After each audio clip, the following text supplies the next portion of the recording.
বাংলাদেশের জন্য আবারও বন্ধ হয়ে গেল বৈদেশিক কর্মসংস্থান চতুর্থ বৃহত্তম মালয়েশিয়া শ্রম বাজার।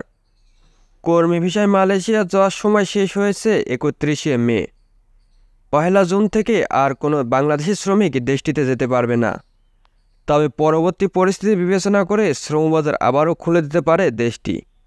এখন পর্যন্ত যারা দেশটিতে পৌঁছাতে পেরেছে তাদের অনেকেই এখনও এয়ারপোর্টে আটকা পড়ে আছে। এই মুহূর্তে এয়ারপোর্টের বিভিন্ন স্থানে শ্রমিকদের অবস্থান করতে দেখা গেছে। এ অবস্থায় এয়ারপোর্টের শৃঙ্খলা বজায় রাখতে সার্বক্ষণিক সজাগ দৃষ্টি রাখছে কর্তৃপক্ষ।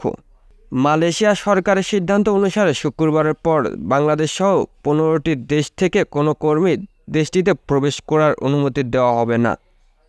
গত জানুয়ারি মালয়েশিয়ার মন্ত্রিপরিষদ এই সিদ্ধান্ত নেয়।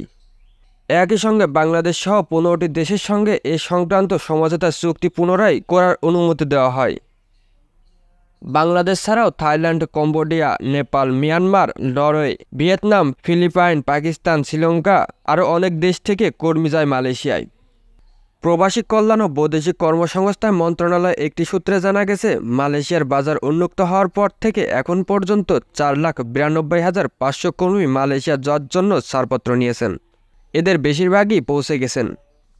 বাংলাদেশের জনশক্তি ও কর্মসংস্থান প্রশিক্ষণ ব্যুরোর তথ্য মতে শুধু ২০২৩ সালে ৩.৫ লাখের বেশি শ্রমিক নিয়োগ দিয়েছে মালয়েশিয়া। সম্প্রতি মালয়েশিয়া ২০২৫ সাল পর্যন্ত মোট শ্রমিকের ১৫% বিদেশি কর্মী নিয়োগ দেওয়ার সিদ্ধান্ত নেয় দেশটির সরকার।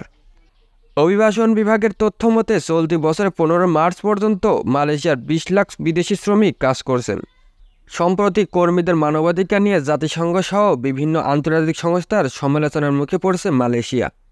গত ২৮শে মার্চ জাতিসংঘের ৪ স্বাধীন বিশেষজ্ঞ মালয়েশিয়া বাংলাদেশি কর্মীদের মানবাধিকার লঙ্ঘনের অভিযোগ তোলেন।